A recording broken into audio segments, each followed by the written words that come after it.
بسم الله الرحمن الرحيم. الحمد لله رب العالمين، وأفضل الصلاة وأتم التسليم على سيدنا محمد وعلى آله وصحبه أجمعين. وبعد، أيها الأحباب، منهج التغيير في الأمة الذي يجب أن يسلكه المسلم دائما وإلى نحو الأفضل والأحسن.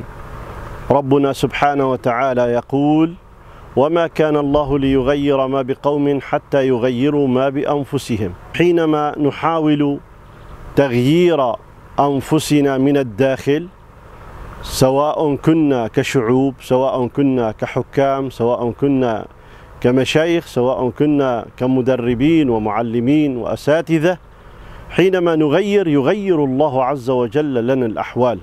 وهذا ما يجب أن تنهجه الأمة حاضرا ومستقبلا.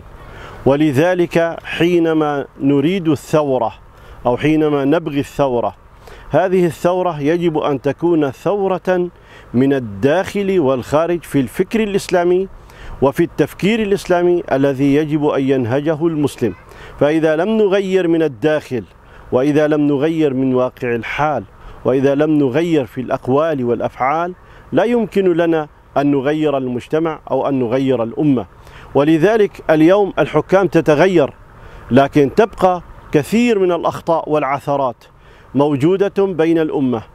كيف يمكن لنا أن نغير ذلك حينما نأخذ بمبدأ التغيير الذي أمرنا الله عز وجل به، والذي نهجه المرسلون وأتباعهم من بعدهم، حيث غيروا من واقع الحال في الداخل، وإذا به تغير لهم واقع الحال في الخارج.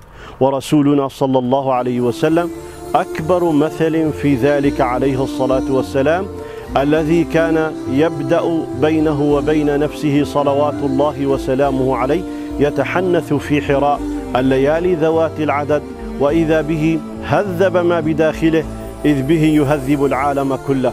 وهكذا يجب أن يكون أتباعه من بعده، والله عز وجل سيكتب لهم النجاح في غابر الزمان، والحمد لله رب العالمين.